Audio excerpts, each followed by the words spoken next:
Hey guys, how are we doing? So Dan from Trading with Dan here. This is our Forex update for the day. Sorry it's a bit later in the day than usual.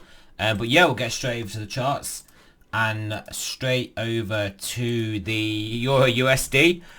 So yeah, you can see yesterday we were trading below this buy line. But obviously, not obviously, but if you are trading conservatively, daily charts, then you obviously have to wait for the daily close. So we didn't actually close any of these dailies below the candle, so we're still waiting for an actual daily close below before we actually trigger the sell trade. Obviously, like I do always say, you can take the sell trade at the break, but like I did say before when we spoke about that, is that you should always then put a tight stop loss in, and then take some profits pretty quickly, because you are potentially going to get moves where we fake out like this, like we clearly did do basically. So yeah, that's how you kind of want to trade those, unless of course you're taking it on when we actually close under, in which case that confirms the trade. So yeah, so we're still not traded or closed above the 9, so we've not triggered obviously more continuation to the upside. But at the moment, yeah, so at the moment we're still waiting for either a confirmation, basically continuation long trade, or a short trade. Let's have a look at the 12 and the 4 hour, just see if we've got anything of note there. This is looking like a bull flag on the 4 hour, a bull flag in an upwards trend. Oh, it's not uploading. Let's see if it uploads again. Yeah, there we go. Yeah, so the 12 hour 9 coincided with the daily 9 as well. Let's look at the 4 hour. Anything on the 4 hour? Potential 9 coming up on the 4 hour. Potential 9. I think we'll have to close a little bit higher for us to confirm the 9. So yeah, obviously above this 6, we'd have to rally a little bit. So I don't think we're going to get a 9 on this 4 hour candle. So anyway, we've got the Fed today, so we've got a big catalyst in the market, particularly for the dollar. So we'll have to see how that plays out. I wouldn't be taking currency trades before that. So yeah, let's have a look at cable. So let's have a look at daily first. There has to have been a 9 at some point. Yeah, there's a 9 blasted through that. Yeah, pretty wild action in this one though. Look at these daily candles. We've got quite a large range, quite large wicks as well. So this will be a difficult one to trade. Obviously closing a candle above there instigates a buy trade, which we have done. So this is potentially set up for a move further up now. So yeah, let's have a look at the 4 hour. Yeah, 4 hour again. This is sort of a case of we did close below this one, very barely just, well, on this occasion anyway, but then we definitely closed below here, traded low, and then we subsequently came back up. But yeah, I wouldn't, yeah, I mean, I wouldn't obviously be playing off this 4 hour 9 now. I'll be waiting for a potential next 4 hour 9 candle to come up if you want to play, if you want to try and play some downside in this asset, which this is not the clearest looking one to try and short. We've got nothing on the daily, apart from this line we've got drawn in, which is considerably lower than the price action. If we got down to here, I would at least expect a bounce off this at the first pass rather than a breakthrough, so be aware of that. Dollar index still looking weak. I'm going to do a separate video on the dollar, just a very quick one later on today, just about some things that are playing on the dollar. Yep. So yeah, obviously we still got the same levels. We close our daily below here.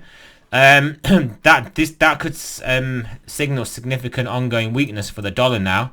I think closing a daily below, basically here below this 9, and then triggering a move down, especially if we take out this level here, which is well, the closing base is 95, but well into the 94s.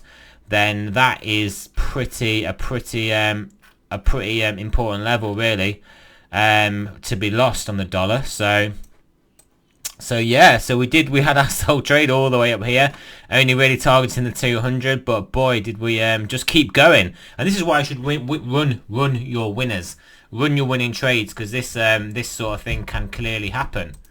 Right, so euro pound. Euro pound stuck in the range. It's stuck in the range. It's hard to choose between these two when really everything is it's all the dollar pairs that are in focus at the moment. So just pretty much a tightening range. We've got our levels identified to break above and below. So literally nothing to do in that pair at the moment. Aussie dollar Swiss franc. Yeah, we had that 9 break above, broke below, and now we've got supported in this zone. I would expect a continuation, or continuation of this move down to this level is what I'm expecting in this. Do we have anything on the? Nothing really on the daily. Nothing here. So this is predicated off of 4-hour candles. So yeah, I mean, this, to be honest, this is looking good. This is looking very much like a whatchamacallit, what's it called? A bear flag. Wait, we'll get rid of that actually, because we will just shimmy this one along. So yeah, potentially a move down to this support I'd really be looking for. That's what I'd be looking for. I mean, your stop can be here, and a move down to here. That's definitely looking a 2-to-1, just over 2-to-1 risk reward ratio. Let's have a look where the 200 comes in on the daily. Yeah, you're piercing the 200, getting to the 50. Yeah, so that's, yeah, but I mean, we may bounce shy of the area targeted then, and potentially get the 200 day, because obviously 200 day moving averages are pretty important. So yeah, right, Aussie dollar, New Zealand dollar. Yeah, so we had this is looking good for a move to the top of the range now. We're in this sort of channel. We've got this support. We've got a nice reversal candle, and we're starting to move up. Let's see if we've got anything on the 4-hour, because 4-hour would be a better time frame to find a move for this. Nothing on the 4-hour, but yeah, I mean, this is just more candlestick analysis. Oh, wait a minute. We had a 12-hour 9. Obviously, I hadn't drawn that one on. Let me just check the daily. Yeah, we had a 12-hour 9. So yeah, closing this daily now. Today, not right now, today, this 12-hour period ends in 5 hours. This would, closing above here, which we currently are at the moment, would be for what me then signals the confirmation of a move up. The 12-hour 9 playing out. And then, yeah, I will target obviously the top of this channel. So, yeah, interesting move if we close this daily above there. Yeah, very interesting move. Let's get rid of that. Yeah, this looks like a good one to target, in all fairness. Let's have a look at the US dollar, Japanese yen. This is one you want to be careful with at the moment, with the Fed meeting. But look at that for an amazing 12-hour 9. I'm guessing we've got a daily here too, have we? Or was it a 12-hour trade? No, it wasn't. This is why we do look through. These are the ones I look through. Daily, 12-hour, and 4-hour. You guys know that. I don't look at 8-hour. I don't look at 1 hour. Yeah, and then weekly and monthly, they're okay to look at, but it's hard to trade. You need to isolate something lower than that. But look at that, just for a great 12-hour 9, just absolute perfect trade. I mean, even if you were going to wait to the candle to close below, which you could have done, and then you still got a nice move. And then, yeah, so we're targeting this zone. And then what is this we're actually looking at? I'm guessing this is the 200 daily, is it? No, no, there's no, I just drew an arbitrary line into the abyss. I mean, yeah, on that basis, I'd probably move it up to here, target some horizontal support here. I would expect some sort of a bounce in this zone, just giving that line a bit, just to give that line its dues, that low its dues. But yeah, just great, fantastic 12-hour trade there, 12-hour 9. Yeah, this is another difficult one. Canadian dollar, Swiss franc. We had the 9. I mean, did we draw this off this 9? Because what I'm suspecting has happened here is unless we've got some 9s here.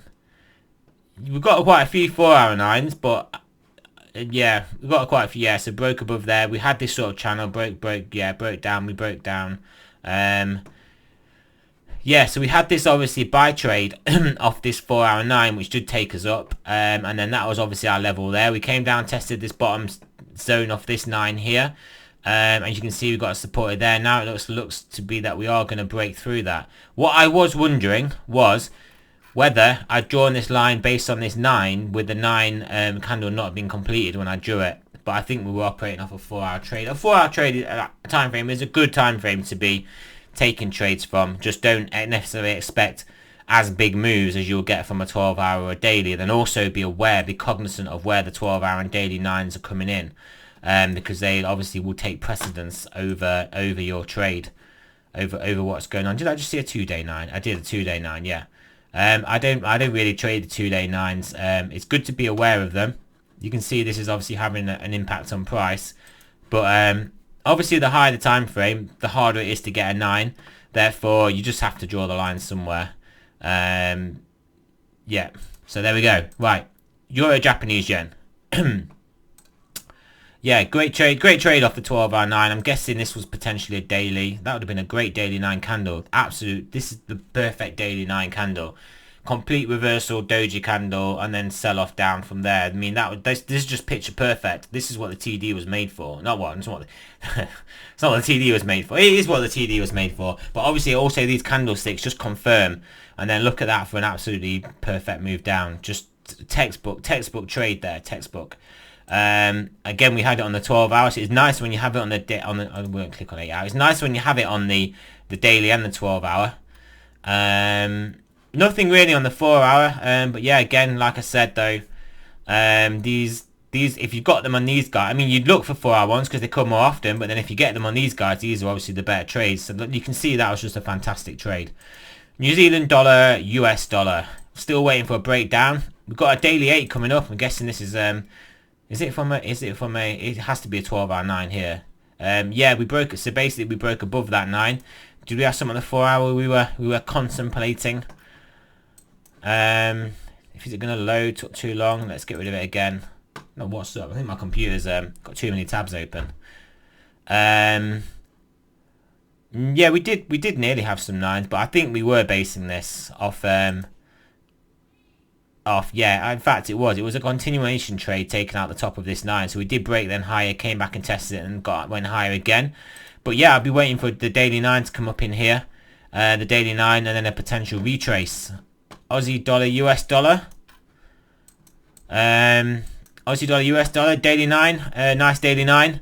We'll probably have to, I don't know what we've got, where's this come from? Is it from this candle here? It's from this candle here. So yeah, we had the top break. This is where we've got this little range from. So if we go to 12 day, we can probably adjust this now. Now we have got the daily 9. We'll move it to here, and we'll move the. I mean, we'll move this candle's not closed, but I'd like us to take out the 8 candle before we confirm a more of an uptrend. But yeah, so this is what I'm kind of looking at here. Breaking above there, continuation of the trend. Break below here, which this is where it is at the moment. This could obviously quite clearly change with what's going on today. Then yeah, potential move down to there. US dollar, Canadian dollar. Yeah, so we've got our potential buy entry, but we are looking like we're going to take it. We are looking like we're going to have more continuation to the downside here. Just from this posture, just purely from this posture, and we're not managing to pick ourselves up and get off this line. Have we got any 4 hour? We may have a 4 hour 9. Yeah, we had a 4 hour 9, but it didn't really help us that much. But yeah, also another thing, with such a strong move like this, another little TD tip for you. With a stronger move, you probably want to look for the 12 hour, the daily, to reverse it. It's not likely to get reversed on a 4 hour candle. US dollar, yeah, so we just said this. I remember we said this. We said basically we come back, we back tested that level, and we rejected it and come back down. So yeah, this looks like it's going to come back down to meet basically the rough target of this pennant formation. So yeah, the break. I mean, this is the break. This is the perfect chart pan trade. You break out of the formation. You try and back test it a little bit. You get quite near to it, but not quite, and then you have the follow through. And people sell this retest. This is like a retest that people will sell. So there we go, coming back down. So yeah, textbook formation there, and just expect downside now. US dollar, Brazilian real. I mean, here's a line. Here's a line for it to get up to. You could do that today, based on what the dollar does. Dollar does in response to the Federal Reserve. Today, this evening. Yeah, I mean, that's pretty much the level. A lot of that's based off the 4 hour 9. But we have got a daily potentially coming, so I would probably maybe wait for that. And then we've got a double 9, and then potential, that would be a potential good buy, I think. I say good buy, just a good risk reward trade. That's what I really mean to say. Yeah, we've got a 9 candle here, breaking above, confirms. So you can see how it's kept us out of a buy trade here. We haven't closed a 12 hour candle above it, so we haven't triggered the buy trade. So we've been kept out of all this shenanigans, which is obviously what you want. I mean, not taking a trade is basically a trade. not risking your capital, not potentially losing money. That is a trade. This looks like it could be forming a head and shoulders. This level, obviously we've got this level drawn on. It's I would like to think it's not just from the 4 hour. I would like to think we've got something more substantial, but it may just be from the, oh no, it was from this 12 hour 9 here. So yeah, we've got this level here, close a 12 hour above here, maybe even a 4 hour if you want to take that other chart. I mean, this is not, I mean, what I mean when I say use a higher time frame TD9 candle, it's, you know, a strong move like that, yeah, fair enough. But obviously we've sort of played around, we've halted our move down now. Look, we are consolidating at this level, so you could go off a 4 hour 9, but nonetheless these levels are both roughly the same anyway. So yeah, we could be getting another move here. So we could be getting more strength in the dollar coming. US dollar, Turkish lira, last one. I'm guessing it's going to be showing a similar thing, potential. Oh, we got a nice 12 hour 9 here, so we could definitely have continuation down. This one's looking more like continuation down than the others, and this looks like an elongated bear flag, a very high performing bear flag. Managed to get ourselves nearly all the way back above that move, but it looks like an ascending channel. This looks like a sell to me. This does. This looks like a sell. This looks like a sell. This does. I would definitely be interested in taking a sell at basically what we've already got here. It's practically a loss of this line, and then we've got this line here, and then we're getting a very cluttered chart here. We've got this line here, which is going to be where I'd expect it to go, and then we've got this. Let's go to the daily. Oh, we can't target the 200. It's probably above the price. Oh yeah, sorry, yeah, so we do, and then we have the 200 daily here, which I guess would come in around there. So interesting trade there. This trade is on. This trade is hot. This trade's on now. Yeah, this trade's on. We've lost this trend line. We've got a daily 9. This looks ripe for a move down. This does, and it's quite clearly defined risk level. I mean, your stop only has to be here. So that looks like a really good risk-reward trade, because, I mean, your reward is massive and your risk is only little. I mean, you may lose it. You may lose the trade, but that doesn't matter, because you're going to have to you have to break some eggs to make an omelette, don't you? You're going to lose trades. You will get... Oh, we've got to sort it the right way around. How do we do this as a sell trade? Does anybody know? Can I click sell? Short position. That was not hard, was it? Right, here we go. Short position, where we're at. Here we go. Right, so... this level here is going to be your stop. This level, come on. Let me just move this up. This level here is going to be your sell currently. This level here is going to be your stop. And come on. This level here is going to be your take profit. So that is a 3.77 risk reward ratio. Let me check we've got this lined up. Yeah, that's what I'll be looking at in that. Potential sell trade there. I will publish to my ideas, so if you guys want to check out my trading view, I'm posting a few trade ideas on here. The link will be in the description. But yeah, so there we go. So thanks for listening, guys. Remember, it's not a financial advice. I'm not a financial advisor. Always do your own research, and I will speak to you guys soon.